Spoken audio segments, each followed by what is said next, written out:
What's up, YouTube family? Welcome and welcome back to my YouTube channel, presenting to some and introducing to others. I am MJ, of course, and today, let me get comfortable because today is going to be quite a video. So let's get into it. First and foremost, welcome and welcome back.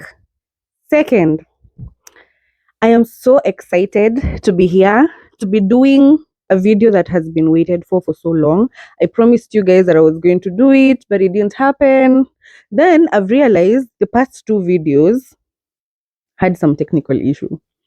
And I'm so sorry, guys. I imagine the things that happen are unavoidable. For instance, the first one, the storage got full and I didn't know. So after I'm done yapping, I check, it's not recording. The video wasn't recording. I wasn't being recorded. So ningedu. Then ile ya juzi, I was yapping here and my mic went off. Hata ndo maana unaona. Hold on. Ndio maana unaona nimeiweka hivi so that I can see ikizima, and I have a spare one just next to me. Ndio just in case izime, I just switch. So I'm so sorry, guys. I will do better. Accord me some grace. Yes. So today's video is very, very, very, very, very interesting, and it's going to be very helpful for so many people. Please note, everything I say in my videos is based on my experiences and my opinions. I am not a qualified therapist. I am not a qualified psychologist. I am not a qualified physician.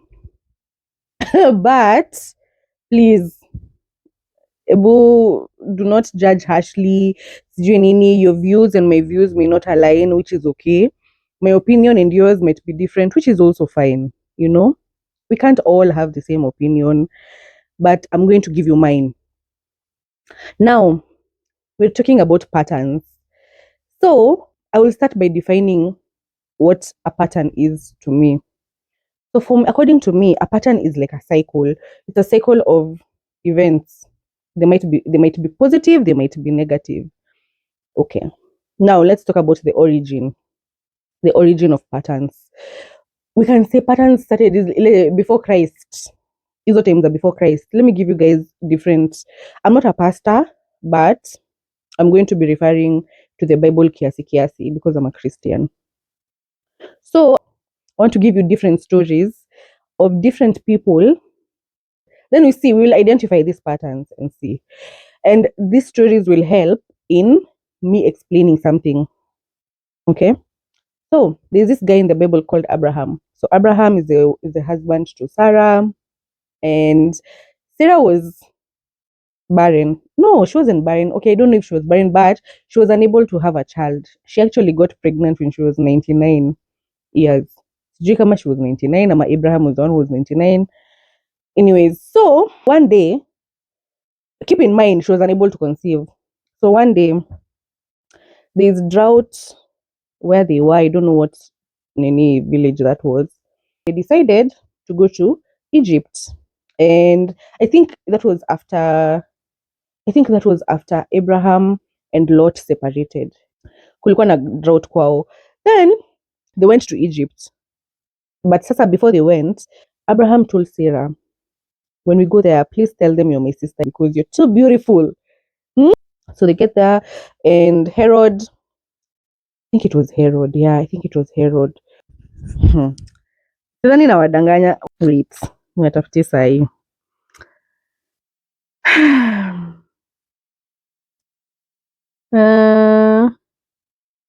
No. Hey, iko wapi?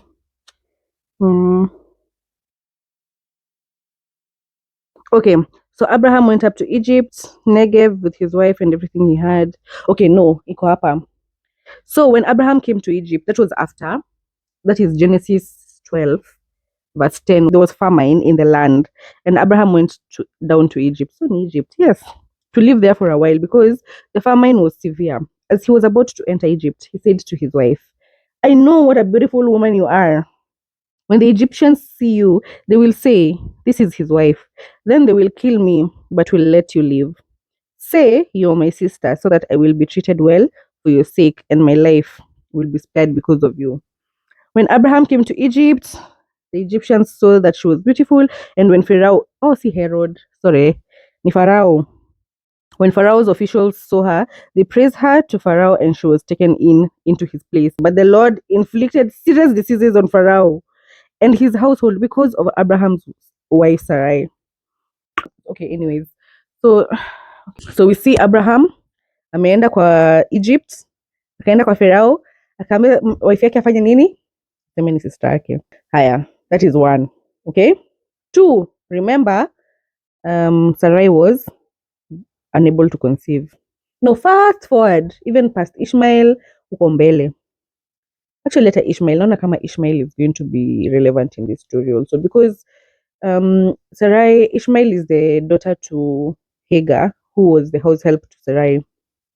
And we see that, let me think, because Hagar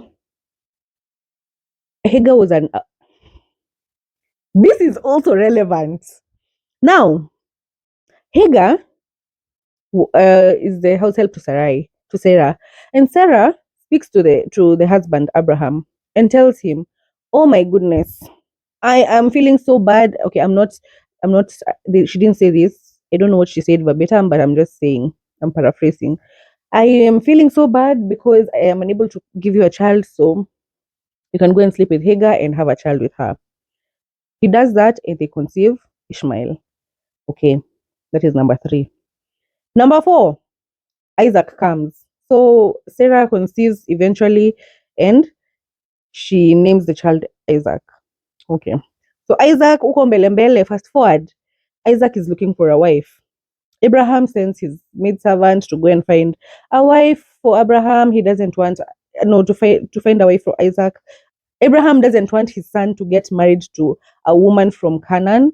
So he wanted the maidservant to go far, far away. I don't remember what land that was. To go and to go back to where he was from, actually. I don't know where he was from. I don't remember. And find a wife for Isaac. So they find Rebecca. Rebecca is brought to Isaac, and Isaac anampenda immediately. They go into the tent of the mom and they consummate their marriage.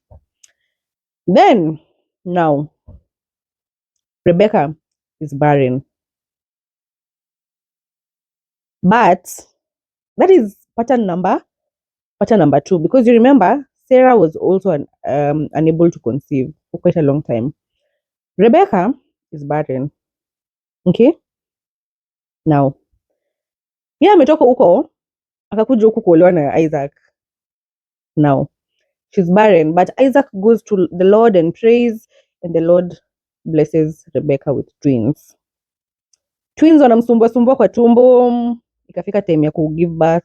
She gave birth to Esau and Jacob. Now, Jacob wako na hizo vurugu na Esau, whatever. Then Rebecca actually loved Jacob. And when it was time for Isaac to give a blessing to his 2 children, mamake akacheza kama yeye, akaconvince Isaac afanye nini?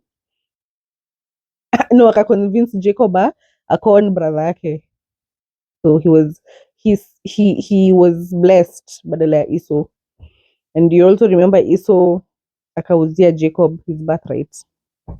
Now, fast forward, after Jacob was blessed by Isaac, because Isaac was becoming old and he had lost his sight and he knew he was dying, so he wanted to bless the firstborn. And so Jacob was blessed in place of Esau, because Esau was sent to go hunting and whatever. You go and read that story. It's really nice. So Esau comes back and finds his brother has been blessed, and he's so pissed and he wants to kill Jacob. And Rebecca hears this and she's like, hakuna venye my favorite son. So akaambia Jacob, can you run, escape, go to my brother Laban, who is where? In Haran. Jacob kwenda huko akaona cheki dem, akacheki dem. Dem ni nani? Rachel. Akacheki dem, akaona Rachel, ako like, ndo nataka. So he told Laban, I will work for 7 years to get Rachel, nini. And Laban was like, sawa, we fanya kazi 7 years. He works for 7 years, akapewa Lea, wakapackaging. But then sasa, he didn't know when they were packaging, he didn't know actually that is not Rachel. Anyway, Naomi. How do you packaging someone and don't know who they are? Anyways, now they packaging and now Asubui, ako like, why did you deceive me? I wanted Rachel, not Leah. Guys, hii lazima niipate. I don't know. Jacob flees to Laban in the breeding season and once which I look so Jacob sent word to Rachel and Leah to come out of the fields where his flock were.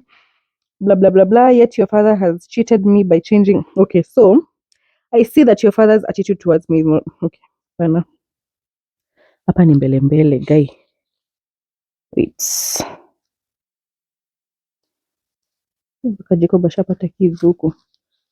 Okay, Jacob flees to Laban. So he told Rachel that he was a relative of her as soon as Laban. After Jacob stays, now Laban had 2 daughters.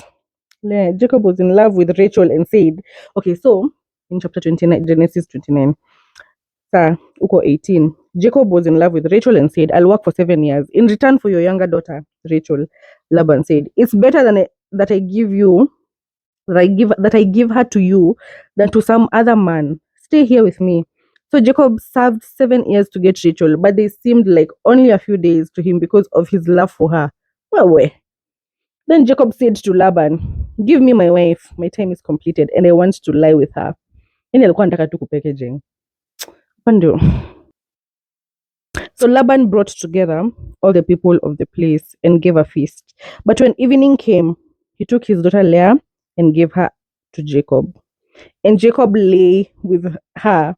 So now, you see this Rachel who Jacob wants. So after hizo miaka zote zenye Jacob has worked to get Rachel, Leah has had sijui how many children. I think 7 children. I don't know how many. I think 7 or 8. Now, Rachel is unable to conceive. Actually, Rachel had only 2 kids. I think Joseph and Benjamin. Anyways, let me not. So that is the origin. So the Kitambo, very long time ago. Sorry to go so far behind. Huko ndo ilianza. I can go on and on about patterns in the past, but you see, patterns can be generational. Inaweza kuwa may come from your father's father or your grandfather, great grandfather. You see, kama ilianza na Abraham, ika trickle down, ilianza na Sarah, ika trickle down. So now it can be generational. It can be as a result of experiences, things you have experienced in life.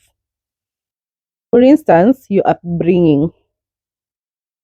You might have had present parents who are always there, and also this upbringing also develops your attachment styles, which can be anxious, avoidant, secure. Hizo zingine ni gani? I don't remember them, but yes. So if your parent was always there and affirmed you and they were just present in your life, then you have a secure attachment style. If your parents would come and leave, then you have an anxious attachment style. Mark you, these attachment styles not only come from your upbringing, it can be from your primary caregiver, might be your parents, ama your sibling, your elder sibling, ama your neighbor, ama you went to a home, a children's home, kitu kama hiyo, so inaweza trickle down from there. And that is where you get your attachment styles. Now, it can also come from things that you have seen other people go through. Some of you might have seen how much your father hurt your let me say hurt, but hurt in the big way, because YouTube will not allow me to say these words. So most of you have seen how probably your father hurt your mom or your mom hurt your dad.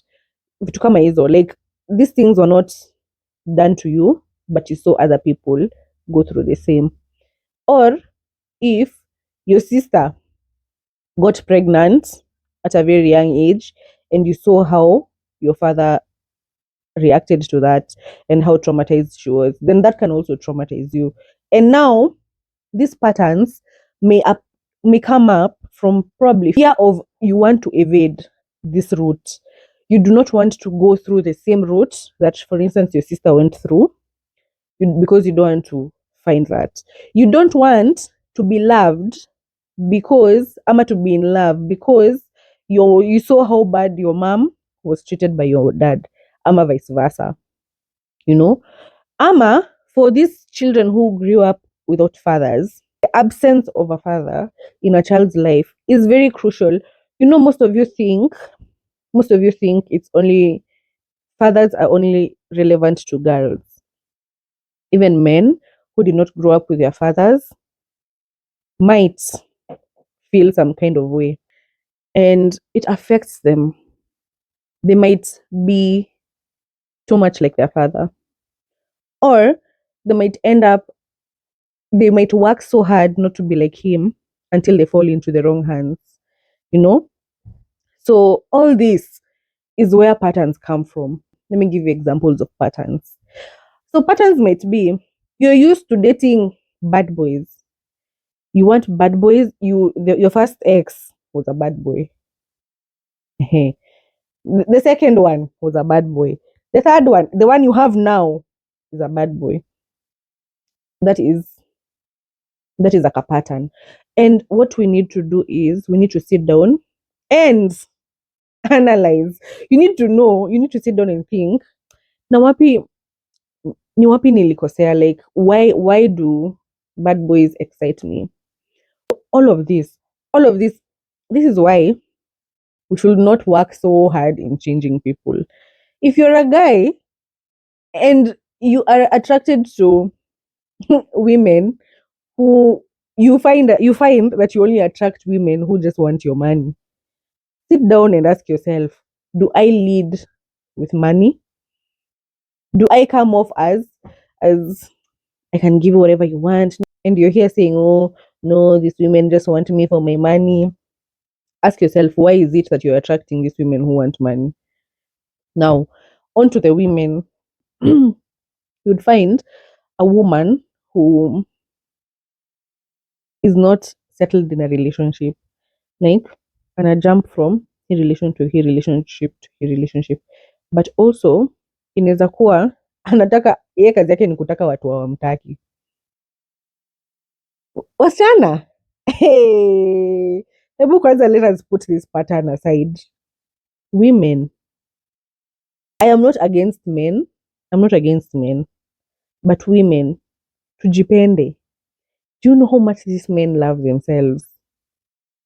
These men love themselves. Yani, men, acha nisiongelele men. Let me speak about women because I am a woman. Tujipende. There's no way a man will tell you that I don't want a relationship.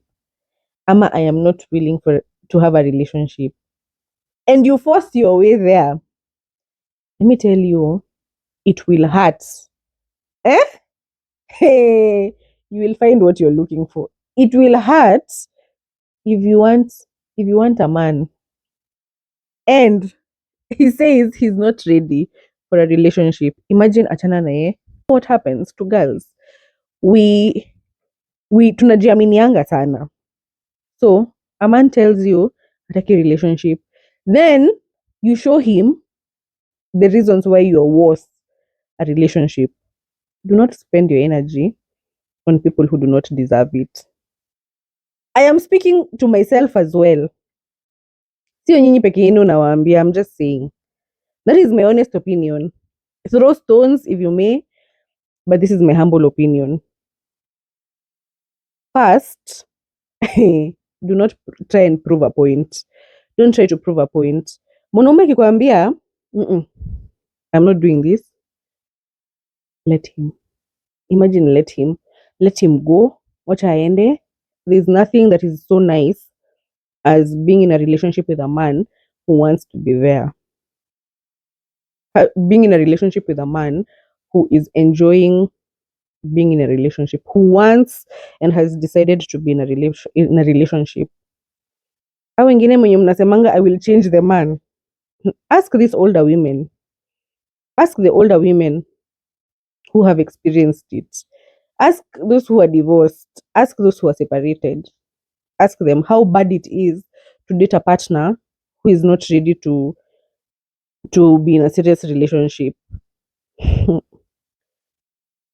Now, my point number 3. So now my point number 1 was defining patterns. Number 2 was talking about origins, and I've given you also examples of patterns, of how people attract different things, of how is okay. Something else actually, let me add about the generational ones. Unaweza pata kwenu wasichana hawaolewangwi, or wanaume wanalewa sana, ni wale wa kulewa chakari, wanaanguka kwa vichaka in the trenches. You need to pray against these things. You need to pray against them. Kuna mali niliona ati people saying ati breaking generational curses is a scam. It is not a scam. It is not a scam. Imagine pray against them. Pray against them. Wacha ziishie huko. Ziishie na nyinyi. Wewe na watoto wako msibebe those things. Let me tell you the effects. Battle you don't fight is the battle your kids are gonna fight. Your inability to confront lust means your son's gonna have to fight that battle. Your inability to confront insecurity means your daughter's gonna have to fight that battle. Ndio maana nakwambia, that's why I've told you guys, other patterns are not from us. Zimetoka from our great grandparents, zimetoka huko, and our parents walishindwa kuzibreak.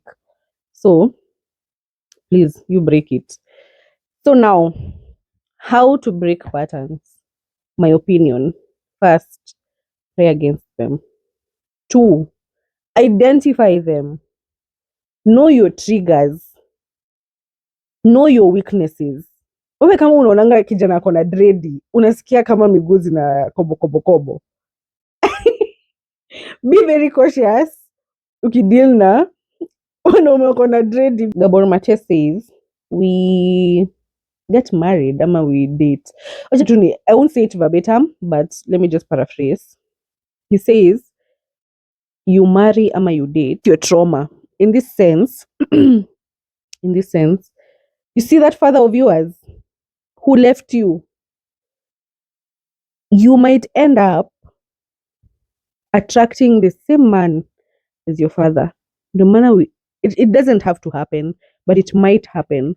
No matter unaonanga these girls who are raised by present fathers, very good fathers, and end up with very good husbands. First of all, they saw it. They are aware of what to look for. They know. If I had a present father, a very good father, I know what to look for in a partner. I know what I will look for. Kama ni I have seen my dad do this to my mom, I'll go and find exactly a man who's exactly like my dad. I have watched Sarah Jakes speaking to her dad, and kulikuwa na some vulnerable time yenye TD Jakes and Sarah Jakes was speaking, and she said something. She said, I married a man who's exactly like you. So she married a man who's exactly like the father. Ndio maana nawaambia, this is why you have seen it, so it is familiar to you. So identify your weaknesses. Kama ni huyo kijana kona dredi, kama ni huyo kijana kona abs and big shoulders, kama ni huyo kijana anacheza basketball, if you have a weakness, every time you are faced with that weakness, take your time to analyze. Ndio uone if you're leading from your trauma ama you're leading from a conscious mind. We are planning to break these patterns. So we have to be very self-aware. You have to learn how to ask yourself questions. Ask as many questions as you want to yourself. Jiulize, jana nilikuwa nimefurahi ama nilikuwa nimefurahi leo. Mbona saa zile ule Asha mwanaume amenipeleka pale nikaketi? Why do I feel ni kama very uncomfortable? Question yourself. Why was I feeling good 5 minutes Where was I feeling happy 5 minutes ago? And right now, I feel like crap. Why? Ask yourself those questions. Ndio, if it happens, at least ikifanyika, God forbid, ifanyike kama ni bahati mbaya, ikue ulianalyze, but you just got played. Isikue ulikuwa unaingia kwa moto ukiangalia. Don't get into the fire as you watch, because it's going to hurt really bad. And healing and taking, you have someone has broken up with you. You know how bad it feels. You know how long it takes to heal. You know how many years. Hata ukidate mtu leo, hata ukidate ukiwa umebahati breakiwa 4 months ago, alafu udate mtu leo, it will still hurt. You'll be there, that person will be there just to make you feel something. So you know how bad it hurts. Why not take the time to heal it? Why not take the time to break this pattern? Let me tell you the effects. You develop fear that paralyzes you. Ile fear yenye you've ever seen a woman or a man who has been SA'd. If they see someone who looks exactly like the person who had SA'd them, they feel, So you see, it gives you fear that paralyzes you. Something else is it changes your opinions about things. It changes your perspective about things. It changes your feelings towards things. Watu wengine wanaweza penda movies za but you huwezi ziwatch, probably because you have seen that in the past, you have seen it at your home, you have these things. Also, something else is it might keep you away from good things. Fear, you might lose so many opportunities, you might skip so many people. Hata labda unaweza kuwa uliskip bwana yako because ulikuwa like hapana, huyo zi, you might even self sabotage. Like uko kwa a good relationship but you do not understand why you're in a good relationship. You feel like you do not deserve it. You deserve it. You feel like you do not deserve it. You do not deserve to be having a nice partner. You do not deserve to be happy in a relationship. You feel like, ama you do not even want a relationship per se. Someone nice, someone good comes and approaches you. Someone who you've always wanted, like anatiki hizo, unaona hizo unaona hizo qualities umeandika kwa diary yako about the man ama the woman you want to marry. Anatiki hizo zote. Well, haizi tiki zote, but anatiki zile important. And he's coming correctly. Lakini wewe ni nani? Because you're scared, you're like, I don't think I'm ready right now. Some of you don't think you're ready, but you're actually ready. But it's fear that is keeping you away. You don't think you're ready, lakini deep inside you, you know that uko ready, but hutaki, you just don't want to, which is okay. At least if you don't want to, don't go breaking other people's hearts. Just stay, have fun, whatever, if you want, but don't go breaking people's hearts. But you see how much you lose with all these things. Inakupa insecurities, you gain trust issues. Imagine all these things. And then you're always in your head, you overthink, nini, you start comparing your past from your present. Uko like, Johnny hurt me. Imagine, kwanza Johnny alianza aje. Johnny cheated on me. Okay, how did he start? Aliacha tu kushikanga simu zangu. He would respond to my messages 1 hour later. Now, right now, you're dating Sean, and now Sean is a poor communicator, but he's not doing anything wrong. He actually loves you. So Sean akona habit ya kukutext like once or twice in a day, but we rebuke that. We want very communicative partners. We want very present partners, very intelligent partners, very emotionally intelligent partners. We claim it, sindio? But now Sean is not a very good communicator, but akona hizi qualities zingine zote. He's struggling with communication. Now you text Sean hi at 9 and I respond at 10:30. What? You're 1 hour 30 minutes You cannot even focus, you cannot do anything, huwezi fanya anything, uko tu nashona anafanya nini. Umemcall mara, mimi kwanza, these people who call you like 5 times in a row, simu inalia inakatika, anapiga tena inakatika, anapiga tena inakatika, anapiga tena inakatika. These people who have hurt you are the ones who've made you that. Ama unapata dem, before she used to care so much about, so yani alikuwa ka lover girl, alikuwa anapenda sijui kwenye nini, all of a sudden kitu kwa kichwa ika snap. Sasa siku hizi yeye ndo anavunja watu roho huku, nga nga ka nga ka nga huku tu ni nga nga ui, mnasikia tu nga nga, roho ya mtu ka nini nga ya nga nga nga ka ka ka. Kazi yake ni kuvunja watu roho. Please, let's change, okay? Sawa. This video does not have mtaratara, we're just everywhere, but I have given you guys my definition of patterns. I have given you the origin of patterns. I have given you the different types of patterns. I have given you ways to break the patterns. Now our way forward. Our way forward ni tujipende, love yourself, and repeating, but this is our way forward. Let us try to kuanalyze. Msiogope kupenda. Do not fear kupenda. At least sahi, you guys mtakuwa self-aware, you'll be very present and conscious in making your decisions. Pia dem atakuwa like MJ alituambia. I am not very experienced. I'm not a very experienced person. I'm just giving you opinions. Like I said, I'm giving you opinions. I'm giving you my opinions and things that I have experienced. So you will sit down and at least think and say, hey, and MJ told us. MJ said, tujipende, love yourselves.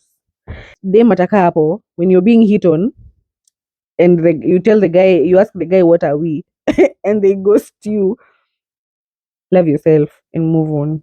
If a guy tells you they don't want to date, please believe them. Believe them.